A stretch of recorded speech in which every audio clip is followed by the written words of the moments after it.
안녕하십니까. 스탁과 스토리, 수다가 있는 수요일 김기수의 돌직구 타임 MTNW 김기수입니다. 인사드리겠습니다. 자, 먼저 내일은 대입 수능 시험이 있는 날이죠. 그래서 증권시장도 1시간 수년돼서 10시에 개장되는 거 잊지 않으셨으면 좋겠습니다. 자, 주식은 말이야. 장기 투자가 답이다라고 이야기도 많이 합니다. 그런데 참 장기 투자하기 어려운 현실이 우리나라죠. 거기다 주식 시장은 생물과 마찬가지로 시세가 급변하게 움직입니다. 자, 이 종목 부분들은 경기 민감주를 대표하는 종목들의 차트입니다. 단데도 아니고요. 1월 1, 2월, 4월 달까지의 모습이에요. 화학업종 대한유화가 40만 원을 넘어섰고, 또 현대건설기계, 그죠? 큰 폭으로 급등을 하는 모습을 보여줬고, 또 진단키트 관련주도 급등하는 모습을 보여줬죠.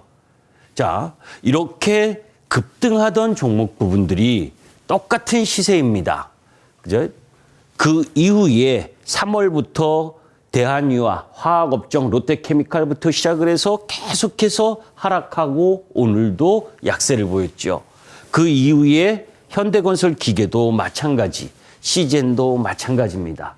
여기에 1월 11일 날 고점을 형성했었던 삼성전자, 그리고 현대차, 기아차, 조선철강건설기계, 지주화학정유, 이런 경기 민감한 섹터 대부분이 이런 모습을 지금 보여주고 있는 부분입니다.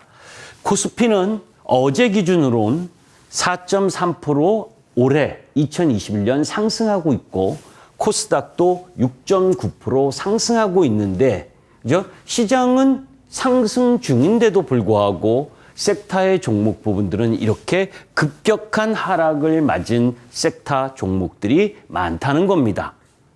그런데 시장의 지수 자체는 지금 플러스권이라고 그랬죠. 그건 뭡니까? 대형 IPO가 들어왔었던 종목들과, 그리고 2차 전지 소재, 그리고 원전 관련주, 그 속에서 지금은 또 뭐예요? 메타버스와 NFT 관련주가 시세의 모습을 보여주고 있다는 거죠. 그래서 시장 지수는 2,900에서 3,300을 오르락 내리락 하면서 지금 박스권의 모습을 보여주고 있는 겁니다. 여기서 이야기하고 싶은 마지막 결론은 뭐냐면, 이 화면을 보기 전에 맨 앞에 부분에 있어서 맨 꼭대기에 매수하셨다면 지금 엄청나게 아프시죠. 반대로 이 라인 부분이 또 언젠가는 돌아올 수 있는데, 그 부분과 관련된 부분을 조금 있다가 돌직구 타임 본격적인 시간에 말씀을 드리도록 하겠습니다. 자, 노란톡과 관련된 설명을 잠깐 드리려고 합니다. 여러분들이 아시는 노란톡을 통해서 방송 후에도 주식과 관련된 궁금한 사항이 있으시면 저와 소통하실 수 있습니다. 0988, 샵 0988로 김기수 문자 전송하시거나, 아니면 오른쪽에 있는 QR코드를 찍으셔서 연결하시면 되겠습니다. 자, 잠시 후에 본격적으로 시작하도록 하겠습니다.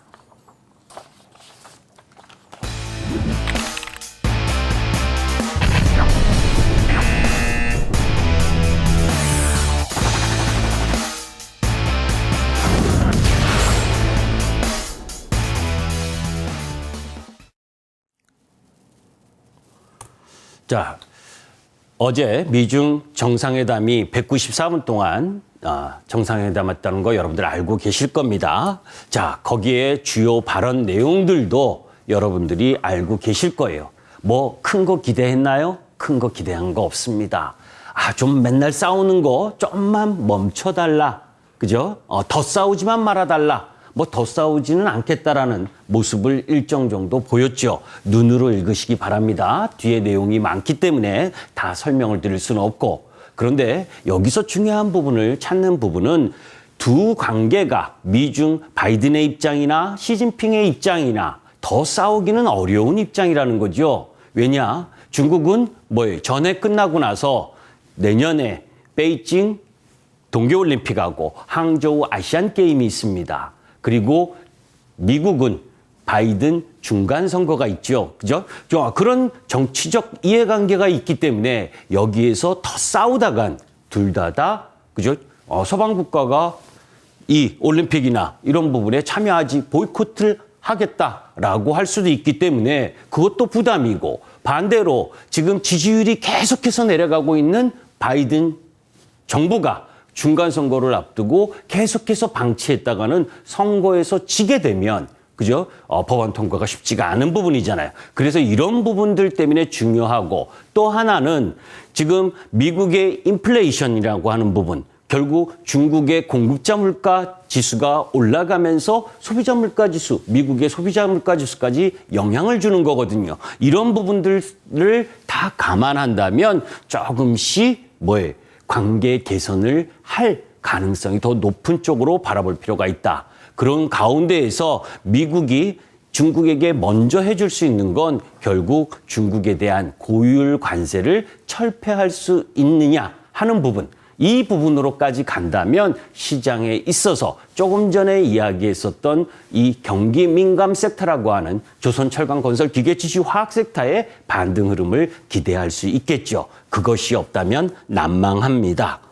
자, 스태그플레이션에 빠진 중국 경제입니다. 스태그플레이션 아시죠? 그죠? 물가는 올라가는데 중국 PPI와 제조업 PMI를 봅니다. 그죠? 중국 PPI 생산자 물가지수 이렇게 벌떡 섰죠. 그런데 제조업 PMI는 슉 밑으로. 그죠? 이게 스태그플레이션이잖아요. 이런 상황에 놓여 있습니다. 중국은. 자, PPI 급등 주 요인이 사실은 한 달 반, 두 달 전에 이야기했었던 석탄 에너지 가격 상승, 그중에 광물 가격, 석탄 가격의 상승 때문에 이렇게 급등했었던 요인이고, 중국이 물가 리스크 때문에 사실 작년 중반부터 그죠? 긴축 기조를 이어갔죠. 잘 보시면 중국의 2020년 그죠? 요 갈색 부분을 보시게 되면 이렇게 통화 부분이 내려오고 있는 부분, 긴축을 이어간 거예요. 왜? 생산자 물가 지수가 급등하는 흐름을 보여주고 있기 때문에. 그런 상황 속에서 생산자 물가 지수를 하방으로 내리고 싶은데, 그죠? 내리고 싶기 때문에 경기 부양이나 이런 부분들을 사용하기가 지금 쉽지 않은 흐름 부분에 놓여 있는 거지요. 자, 미국 CPI 30년만 최고치 이렇게 이야기를 했잖아요. 사실 지표 후행성입니다. 그죠? 나중에 설명을 드리겠지만, 그리고 또 그 이전에 돌직구 타임을 통해서도 여러분들께 말씀드렸었죠. 이미 중국의 석탄 가격이라든지 천연가스라든지 이렇게 급락을 하고 있는 부분이다. 그래서 30년 만에 최고치, 여러분들 1년 반 전만 돌아가게 되면 2020년 3월 14일부터 3월 19일 우리나라 시장 저점 나올 때까지 나오는 타이밍에선 미국이나 중국이나 해서 모든 지표가 몇십 년 만에 최고 안 좋은 흐름, 이런 것이 나왔었잖아요. 그죠? 반대로 지금 물가는 이 반대 흐름을 지금 나오고 있는 중입니다. 미국과 중국은 물가는 동조화, 그러니까 물가는 계속 올라가고 미국의 생산자 물가지수, 중국의 생산자 물가지수 다 올라가는 물가 동조화. 그러나 경기는 차별화하고 있다. 무슨 거? 미국 ISM 제조업 지수는 약간 꺾이긴 했어도 양호한 모습. 조금 전에 보신 것처럼 중국 제조업 PMI 지수는 이렇게 안 좋은 모습을 보여주고 있는 겁니다. 그 속사정을 낱낱이 들여다보면 또 이야기할 거리가 많지만, 그죠? 그 부분은 넘어가도록 하고. 자, 스마트 동학개미. 여러분들, 우리가 유튜브가 발달하면서, 그죠? 주식을 보게 되면 이런 분들도 많을 겁니다. 무슨 거냐? 주식 매수하면 무조건 존버. 그죠? 존버. 유튜브도 엄청나게 이야기하잖아요. 그리고 올라가면 거기에서 계속 삼성전자가 망할 거냐? 1월 11일 날 고점 나왔어요.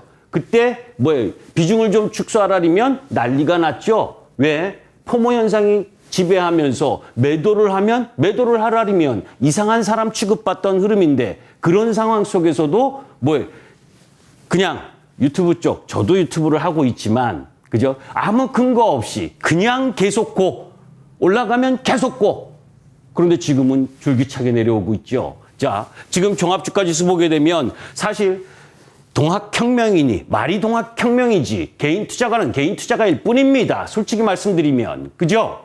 언제 개인 투자가가 이 시장을 지배했습니까? 중요한 건 개인 투자가가 돈이 많이 들어오면서 이 시장의 자금의 흐름 부분이 좀 일정 정도 바뀌었을 뿐이지. 그런 흐름이 지속되려면 작년처럼 그리고 올해 초까지처럼 계속해서 물밀듯이 개인들의 자금이 들어와야 되는데 여러분들 알고 계시잖아요. 고객예탁금이 65조에서 70조에서 오르락내리락하고만 있고 그 와중에 이때다 싶어서 대형 IPO 기업들이 시장에 무진장 들어오면서 다른 주식을 팔 수밖에 없는 흐름 부분들. 거기에 지금 개인 투자가들이 3,100에서 3,200포인트에 32.3%가 물려 있다고 합니다. 그죠? 그런데 종합주가 지수는 큰 의미는 없어요. 왜? 박스권이기 때문에 2,900에서 3,300 박스권인데, 그죠?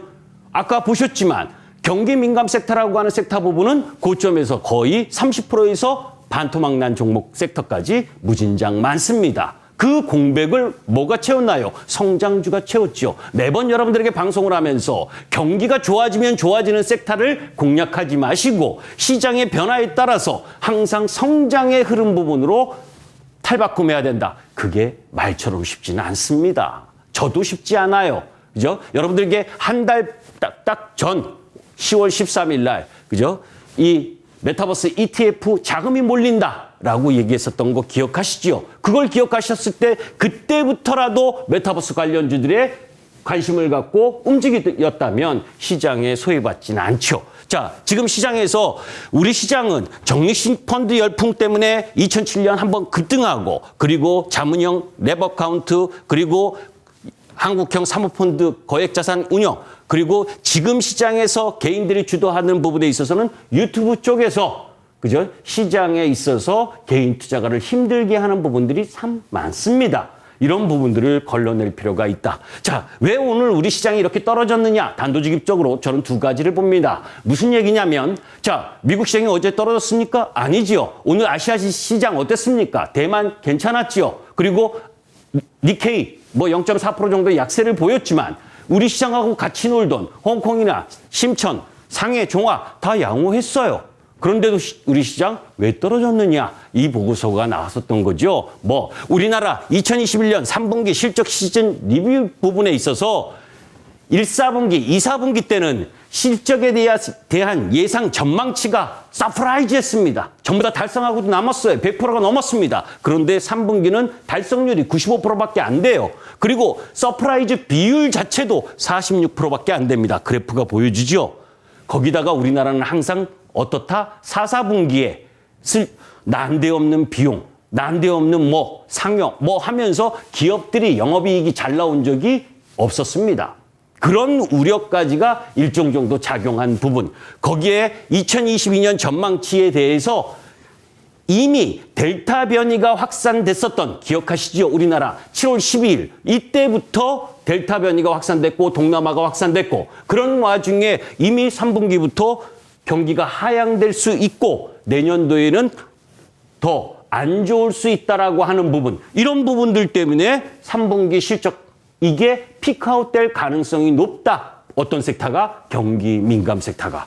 사실은 그래서 3월 달부터 화학업종부터 그리고 그 다음 5월 초부터 철강업종 이런 경기 민감 섹터가 급락했는데 이제 자세하게 이래서 주가가 떨어집니다. 라고 보고서가 이제 증권사에서 물밀듯이 나오기 시작하고 있습니다. 여러분들에게 제가 첫 시간에 이런 말씀을 드렸죠. LG 이노텍과 관련된 이야기를 하면서 그죠? 구조적 성장에 있는 섹터 종목 부분과 그리고 경기 민감주는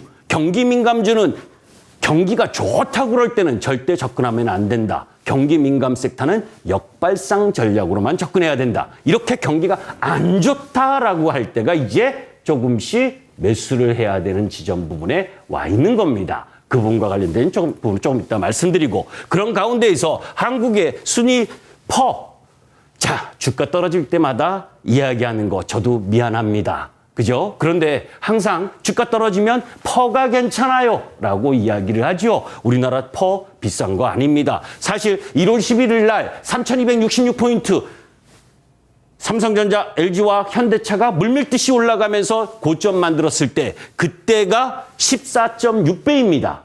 지금 11월 12일 현재는 10.5배. 그러니까 지금 오늘 주가 떨어진 2,960포인트 이 내외는 그렇게 비싼 가격은 아닌 거예요. 다만 조금 전에 설명드렸던 것처럼 내년에 더 경기 이익이 내려올 거다라고 하는 이야기, 이 부분이 작용을 하기 때문에 엎친 데 덮친 격이고, 또 하나는 뭡니까? 아, 나도 메타버스 할 걸, 나도 NFT 할 걸, 그죠?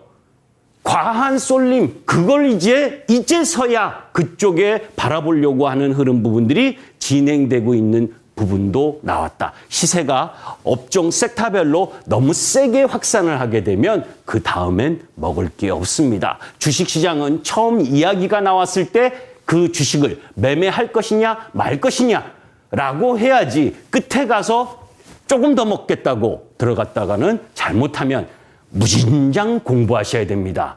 우리나라 개인 투자가들의 많은 분들이 주특기가 뭡니까? 떨어져야 공부를 하잖아요. 그죠? 올라갈 땐 공부 잘 안 하시고.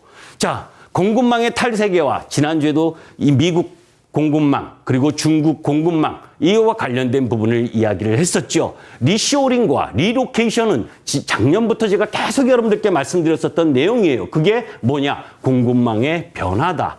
그죠? 자, 코로나 이후 더욱 가속화되고 있는 글로벌 밸류 체인. 그게 뭐냐면 이 도표의 한마디로 얘기하면 탈중국화다.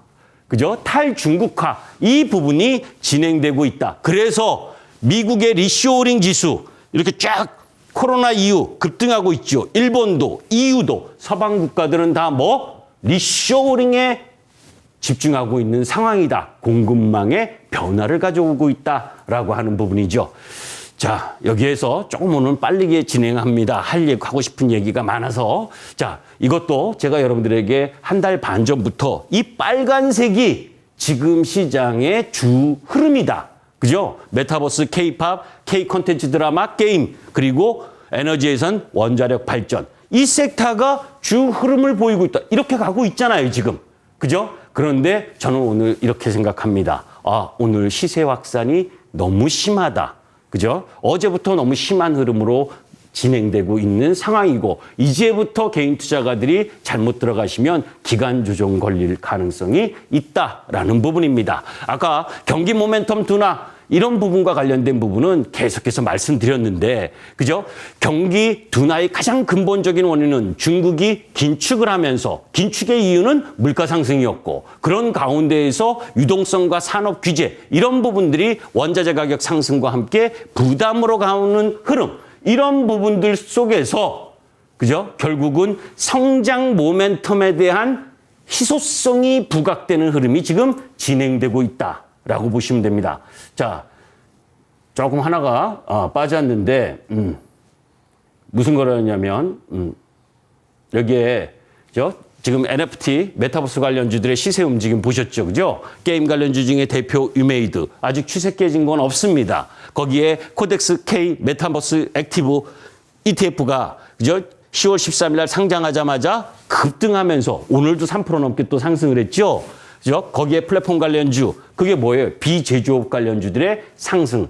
자, 여기서 왜 제가, 순서가 조금 바뀌었는데, 왜 가상세계에 열광하는가? 이게 근본적인 답이었죠, 사실은. 답입니다. 코로나 국면에도 여러분들 위드 코로나 한다고 해도 100% 경제 정상 완화, 사회활동 가능합니까? 아니잖아요. 그죠? 그리고 기존 산업이 성장 사이클에 한계에 있다는 거죠. 위드 코로나가 발생한 이후에 코로나로 위축됐었던 부분의 기저효과에 의해서 올해 초 급성장하는 흐름을 보여줬지, 코로나 이전에도 경기는 안 좋았어요. 코로나가 끝나면 그때도 마찬가지입니다. 그런데 코로나가 끝나지 않고 위드 코로나입니다. 그러니 경기 민감 섹터가 세게 올라갈 수 있는 구조가 아니죠. 자, 그런 흐름들 속에서 기존의 산업 부분에 있어서 투자 매력이 없다. 그리고 또 세 번째, 가장 중요한 건 MZ세대들이지요. 기득권에 대한 대항입니다. 가상화폐 시장이 계속되는 과열 우려에도 불구하고 점차 제도권으로 진입하고 있고, 디지털 경제 이런 부분들, 이런 속에서 기존 달러화 체계라든지 그리고 기득권에 대한 불만이 표출되는 현상 부분이 가상세계에 열광하는 요인 중에 하나지요. 저 밑에 부분은 다음 장에서 자세하게 설명드리겠습니다. 자, 그런데 메타버스나 NFT, 대체 불가능한 토큰, 이 부분이 우리나라만의 현상이었다면 이렇게 시세 폭발력이 없었을 겁니다. 그런데 잘 보세요. 미국 시장에서 메타버스 지수, 이 갈색입니다. 그리고 팡 지수, 연동돼서 움직이는 흐름을 보여주고 있죠. 글로벌적이라는 거예요. 글로벌적. 이어서 이렇게 시세의 연속성이 강하다는 겁니다. 그건 여러분들께 말씀드렸었던 미국 내 지식재산 생산물 투자가 급증하고 있는 부분, 무형자산, 비제조, 그죠? 이 부분이 움직여진 부분이다라고 보시면 됩니다. 자, 거기에서 핵심은 MZ세대의 부상이라는 거죠. 저도 NFT 막 공부를 죽으라고 해도 사실 이해가 잘 안 돼요. 나이가 들었죠. 그럼에도 불구하고 주식은 나이가 들었든 공부를 하든 안 하든 봐주질 않습니다. 결국 그런 부분들 속에서 주식시장에서 살아남으려면 어려워도 공부해야 되고 거기에서 맞춰 가야 되는 거죠. 우리가 IT 기술 발달 단계를 개인형 컴퓨터 혁명, 그리고 소프트웨어 혁명, 인터넷 혁명, 검색 혁명, 스마트폰 혁명, 그리고 SNS 클라우드 혁명, 그리고 모빌리티나 IoT, AI, 이런 기후변화, 이런 부분까지의 흐름 부분들 속에서 베이비붐 세대일 때, 그리고 2030 세대의 흐름 부분이었을 때, 이렇게 그 각 단계마다 시장의 이걸 어려운 말로 패러다임 변화, 그죠? 저는 영어를 잘 못하기 때문에 영어를 쓰면 어렵습니다. 패러다임 변화라고 하고, 그리고 쉬운 말로 산업의, 구조적 산업의 변화라고 하는 거지요. 그런 흐름 부분들이 지금 작동을 하면서 이쪽으로 간 거지요. 그래서 테이퍼링, 그리고 금융시장 변화, 아까 이야기했었던 이머징 마켓에서 먼저 긴축 조정을 하고 우리나라 좀 반등할 만해서 오늘 세게 맞은 것 중에 또 하나 요인을 꼽자면 뭡니까? 11월 25일 금통위에 대한 두려움도 일부 있는 거죠. 그죠? 자, 이 부분은 지난주에 설명을 드렸었던 거고, 거기에 아까 경기 하향, 이익 하향, 이 부분도 중요하지만 가장 중요한 건 어제 우리나라 2,880 몇 명 확진자 나왔죠? 그죠? 자, 그런데 위드 코로나 먼저 시행한 네덜란드라든지 전부 다, 그죠? 지금 3주간 봉쇄 조치 재개한답니다. 그죠? 위드 코로나 한 나라들이 확진자 수가 급증하면서 독일도 확진자 수가 급증하고 우리나라 병상 부분이 지금 중환자 병상 가동률이 75%를 넘으면, 그죠? 위드 코로나 X하고 다시 원점으로 돌아갈 수 있어요. 수도권은 지금 76%입니다. 전국이 지금 61%여서 그렇지. 그만큼 지금 비상 상황이라는 거. 그러니까 경기 민감 섹터, 민감 종목이 오늘 이랬잖아요. 그죠? 그런 흐름 부분들은 당연한 부분이다. 자, 이제 그런 가운데에서 ESG, 이 부분은 사실 지난주에 준비했었는데 이야기를 못했었던 부분인데 ES를 시행을 하면서 탄소 배출과 관련된 부분의 산업에 대한 규제, 이런 부분들이 계속 강화되고 있다는 거죠. 자, 여기까지 시장이 하락하고 어느 한쪽이 올라간 부분을 이야기를 합니다. 자, 그런 가운데에서 아까 이야기했었던 원자재라든지 물류, 이런 부분들이 완화가 되고 있고 미중 정상회담으로 인해서 나름 관계가 개선되는 흐름으로 보여준다면 민감 섹터의 반등 흐름도 나타날 수 있다. 그런데 거기에서 가장 포커스 먼저 잡아야 될 부분은 뭐예요? 아까 이야기했던 산업재 소재보다 반도체 소부장 쪽으로 접근하시는 것이 중간 흐름 부분에 있어서 양호할 가능성이 높다라는 부분입니다. 자, 숨가쁘게 왔습니다. 자세하게 설명을 드려야 되는데, 자, 그 못다한 자세한 내용들은 잠시 후에 차별화와 양극화 시장 대응 전략을 통해서 무료 방송을 통해서 말씀을 드리도록 하겠습니다.